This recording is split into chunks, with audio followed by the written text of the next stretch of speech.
Okay guys, welcome back to another episode. இப்போ பார்த்தீங்கன்னா IPL முடிஞ்சிருச்சு. இதுக்கப்புறம் எந்த கண்டென்ட்டை மில்க் பண்ணணும்னு தெரில. சரி, கடைசியாக லாஸ்ட்டாக ஒரு சொட்டு மிச்சம் இருக்க ஐபிஎல் ரிவ்யூவை வந்து மில்க் பண்ணிட்டு போயிடலான்னு ஒரு முடிவு எடுத்திருக்கோம்.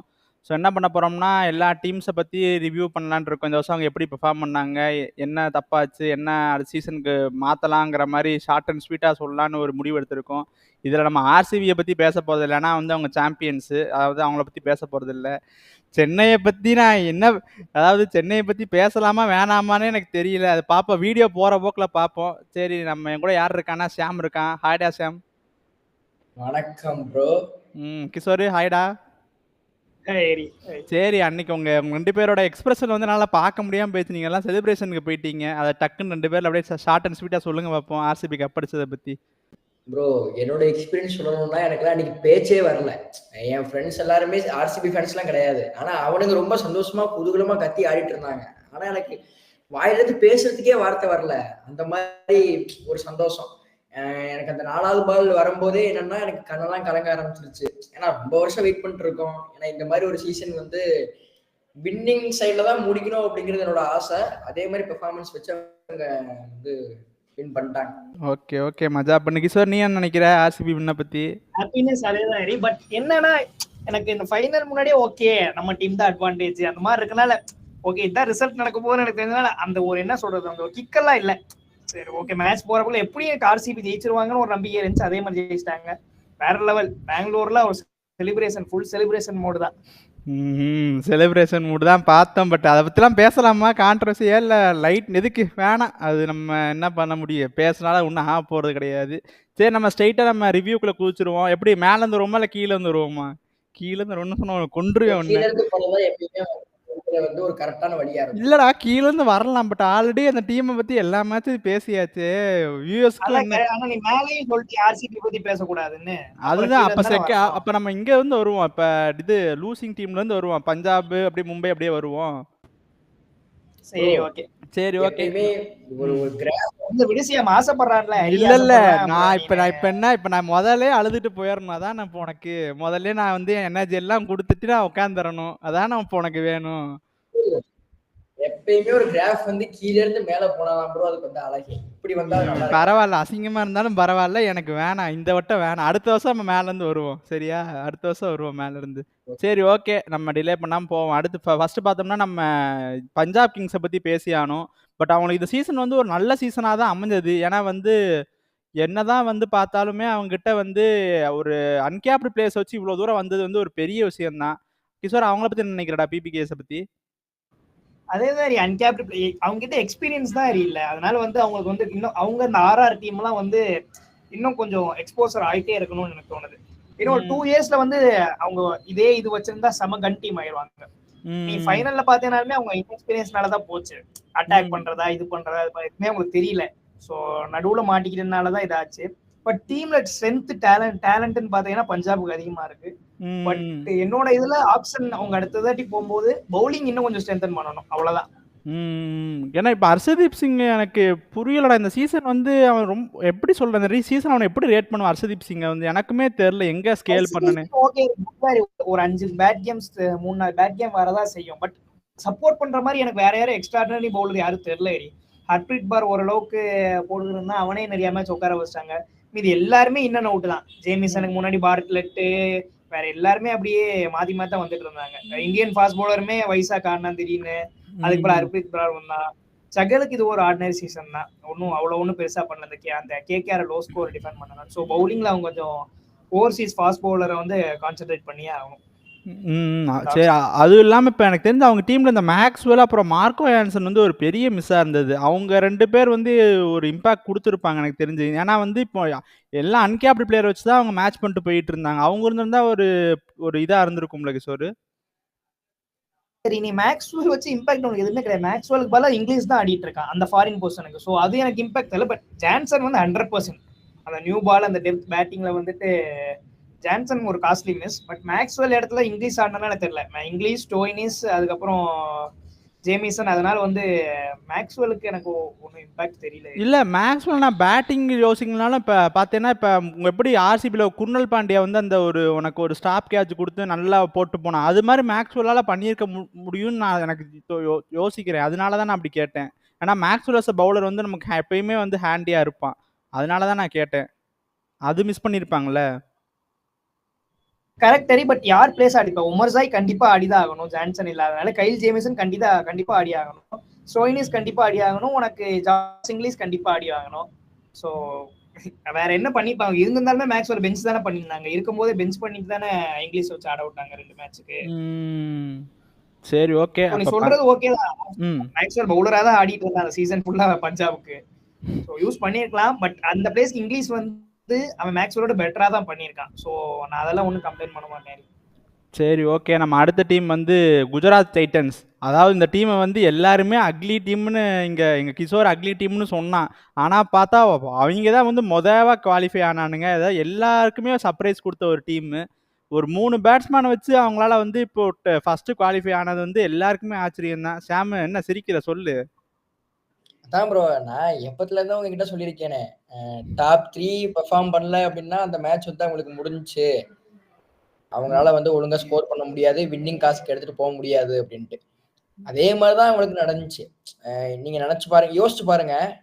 டாப் 3 பேட்ஸ்மேன் வச்சும் சஸ்டெயின் ஆகி ஃபர்ஸ்ட் ஒரு டீம் குவாலிஃபை ஆகி ஃபைனல் போய் ஒரு டீம் தோத்துச்சு. அதே மாதிரிதான் இந்த டீமும் டாப் 3 வச்சே வந்து போனாங்க. பவுலிங்கும் அவங்களுக்கு வந்து ரொம்ப வந்து ஸ்டார்டிங்ல நல்லா இருந்தாலும் கடைசி வந்து அவங்களுக்கு பவுலிங் ஒண்ணுமே இல்லை அப்படின்ற மாதிரி இருந்துச்சு. மும்பை மேட்ச் எல்லாம் பாத்தீங்கன்னா யார் பார்த்தாலுமே அன்னைக்கு வந்து ஸ்கோர் பண்ணாங்க.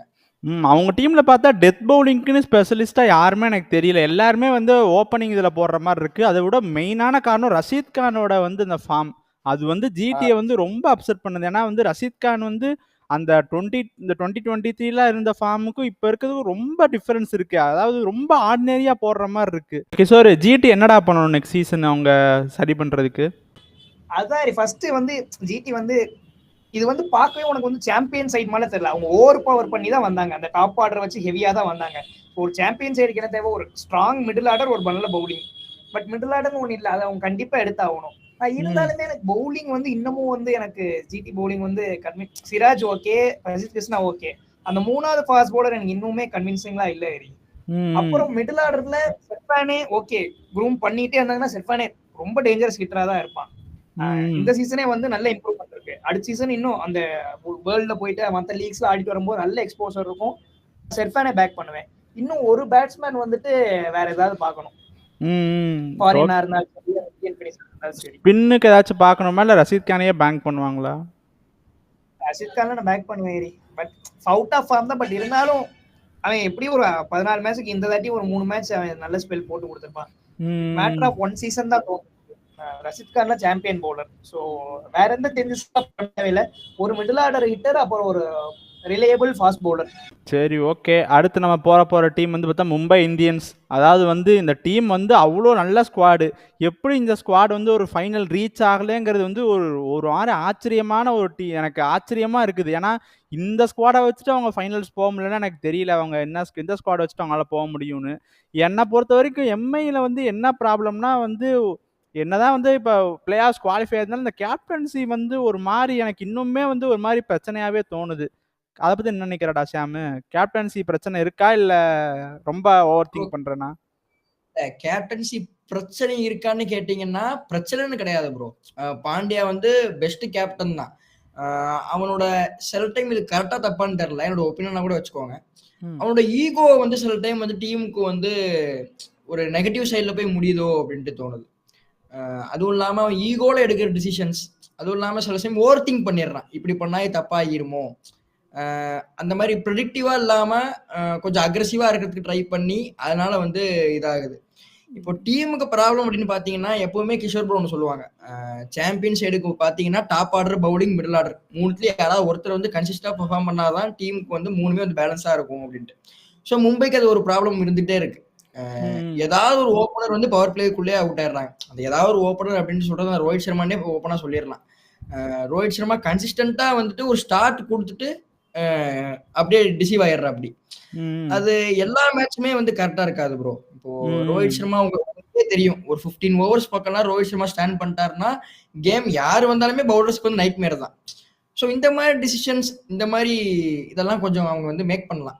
ரோஹித் சர்மாவை ம். கொஞ்சம் நீங்க இந்த அது என்ன சொன்னாங்க, செல்ஃப்லெஸ்ஸாலாம் ஆடணும் வேணாம் அப்படின்ட்டுலாம் இல்லாம டீமுக்கு கொஞ்சம் பார்த்து ஆடி கொடுத்துட்டு போங்கன்னு சொன்னா உங்களுக்கு வந்து டாப் ஆர்டர் வந்து ரொம்ப ஸ்ட்ராங்கா இருக்கிற மாதிரி தெரியுது. ஏன்னா ம். ரோஹித் சர்மா ஸ்கோர் பண்ணிட்டாங்கன்னா கீழே இருக்கிறவங்களுக்குலாம் எல்லாருமே ஃப்ரீயா விளையாடுவாங்க ப்ரோ. யாருமே அங்க வந்து ஸ்லோ ம். ஹிட்டர் கிடையாது. ஸ்கை ஃப்ரீயா விளையாடலாம். திலக்கு அந்த எபிலிட்டி இருக்கு. அப்போ லோவர் ஆர்டர்லாம் பாருங்க, பாண்டியா, நமந்தர் எல்லாருமே அப்படிதான் இருக்காங்க. ரோஹித் சர்மா ப்ரெஷர் போடாம ஒரு ஆடி கொடுத்துட்டு போயிட்டாங்கன்னா கீழே யாருமே வந்து இன்னிங்ஸ் பில்ட் பண்ணணும் அப்படிங்கிற ஒரு அவசியமே வராது. ம். இதுதான் எனக்கு தெரிஞ்ச ஒரு மும்பைக்கு வந்து லாஸ் அப்படின்னு நினைக்கிறேன். Okay, okay. எனக்கு இன்னொரு டவுட் இருக்கு கிஷோர். ஹர்திக் பாண்டியா கேப்டன் கூட விடு. ஹர்திக் பாண்டியா ஆல்ரவுண்டர் இந்த சீசன் வந்து அவனை வந்து எக்ஸ்போஸ் பண்ணலையோங்கிறது எனக்கு தோணுது. ஏன்னா வெறும் பேட்டிங் மட்டும் தான் ஆட்டு போறான். பவுலிங் இந்த வருஷம் அவ்வளவா ஹர்திக் போன சீசன் கூட அவ்வளோ போட்டான். இந்த சீசன் பவுலிங் அந்த அளவுக்கு ஒரு ஆல்ரவுண்டரா ஹர்திக் பாண்டியா வந்து எனக்கு இந்த சீசன் வந்து கொஸ்டினபிளா இருக்குது. அதை பத்தி என்ன நினைக்கிற கிஷோர்? ஹர்திக் பாண்டியா வந்து ஆல்ரவுண்டர்னு பார்த்தீங்கன்னா ஓகேஸ் தான் இந்த சீசன். நீ பவுலிங்னு பார்த்தீங்கன்னா நான் ரெக்ரெட்லாம் பண்ண மாட்டேன். பவுலிங் நல்லா தான், ஓரளவுக்கு நல்லா தான் போட்டான். பட் பேட்டிங் வந்துட்டு ஃபினிஷிங் அவன் தான் பண்ணியாகணும். ரொம்ப ப்ரெஷர் இருந்தாட்டி வேற யாருமே வந்து இந்த டாப் ஆர்டர் பிளேயரே வந்து ஃபினிஷரா போட்டுலாம் நிறைய ட்ரை பண்ணிட்டாங்க. ஸோ இல்ல மும்பையில கிஷோர், நான் பார்த்தீங்கன்னா இதை வந்து ஒத்துக்க மாட்டேன். ஏன்னா இல்ல இப்ப எதுக்கு எக்ஸ்ட்ரா 4 போலர் ஹர்திக் பாண்டியா இருக்கான். அதை தாண்டி எதுக்கு ஒரு 3-4 ஃபாஸ்ட் போலர் ஆடினாங்கன்னு தான் எனக்கு தெரியல. ஹர்திக் பாண்டியாவே 4 ஓவர் போட்டிருக்கலாமே, எனக்கு அது புரியல. ஏன்னா இப்ப அது இல்லைன்னா ஒரு பேட்ஸ்மேன் அவங்க எக்ஸ்ட்ரா ஆடி இருக்கலாம்ல. அது ஏன் அவங்க பண்ணலைங்கிறது எனக்கு புரியல. சரி, அப்படியெல்லாம் ஆல்ரவுண்டர் எல்லா மேட்சும் 4 ஓவர்லாம் போடுறதுக்கு எனக்கு தேவையில்ல. மும்பை படல. குரூசியல் ஓவர்ஸ் போட்டிருக்கலாம், அதை நான் அக்ரி பண்ணிக்கிறேன். பட் 4 ஓவர் போட்டிருப்பானு எனக்கு தெரியல. பட் பேட்டிங் வந்து லெட் டவுன் தான் ஹர்திக் பாண்டியாக்கு இந்த சீசன் வந்து. அவன் எக்ஸ்பெக்ட் பண்ண அளவுக்கு ஒரு எனக்கு தெரிஞ்ச ஒரு 2-3 மேட்ச் வந்து ஆர்சிபி கூட ஒரு டீசன்ட் நாக்கு. மற்ற மேட்ச்லாம் கொஞ்சம் அடிச்சான். பட் முக்கியமான இதுல வந்து கொஞ்சம் அவுட் ஆயிட்டான். ஸோ அந்த இடத்த வந்து நீ வேற யாராவது ஒரு ஃபினிஷர், ஃபாரின் ஃபினிஷர் மும்பை கண்டிப்பா வேணும். ஒரு overseas batter, middle order batter ஒருத்தன் கண்டிப்பா வேணும். நீ விளையாடுற 11 பிளேயர் பார்த்தா நல்ல பிளேயர், பட் எங்க ஃபிட் ஆவாங்கன்னு பார்த்தேன்னு வைய, அதுதான் இங்க இதா இருக்கு. அதுதான் பிரச்சனை மும்பை. பிளஸ் அப்புறம் பவுலிங் ரொட்டேஷன்ஸும் கொஞ்சம் சில இடத்துல கொஞ்சம் கரெக்டா கொடுக்கணும். அதுவுமே ஒரு பெரிய ரோல் இருக்கு. அதுக்கு அவன் மட்டுமே காரணம் சொல்ல முடியாது. இனி வெளியே இருந்து ஜெயவர்தனே அவங்களும் வந்துட்டு இப்ப நீ இந்த கடைசி மேட்ச் தோத்த மேட்ச் அப்ப ஜெயவர்தனே தான் வந்து நிறைய ரொட்டேஷன் சொல்லியிருக்கேன்னு சொல்லி அவனே இன்டர்வியூல சொல்லியிருக்கான். நான் தான் வந்து இப்படி இது பண்ணிருக்கேன். சோ அதுவும் நம்ம ரொம்ப கிரிட்டிசைஸ் பண்ண முடியாது தோத்தாங்கன்னு ஒரு காரணத்துக்காண்டி. But okay, Hardik Pandya mistake. இப்ப கேப்டன் யாரு நமக்கு தெரிஞ்சது வந்து அந்த மேட்ச் கேப்டன்சி மிஸ்டேக் வந்து ஹர்திக் பாண்டியான்னு சொல்றோம். பட் இன்புட்ஸ் வந்து நிறைய இடத்துல இருந்து மேபி கிடைச்சிருக்கலாம். ஏன்னா அந்த டீம்ல வந்து நீ சொல்ற மாதிரி இருக்கிற பாதி பேர் லீடர்ஸ் தான். Sky India captain, Bumrah India test captain வந்து நல்ல exposure, Rohit Sharma legend. So இந்த மாதிரி ஒரு 4 கேப்டன் சுத்தி இருக்கும்போது ஒன்னால ஃப்ரீயா டிசிஷன் எடுக்க முடியுமான்னு கேட்டா எனக்கு தெரியல.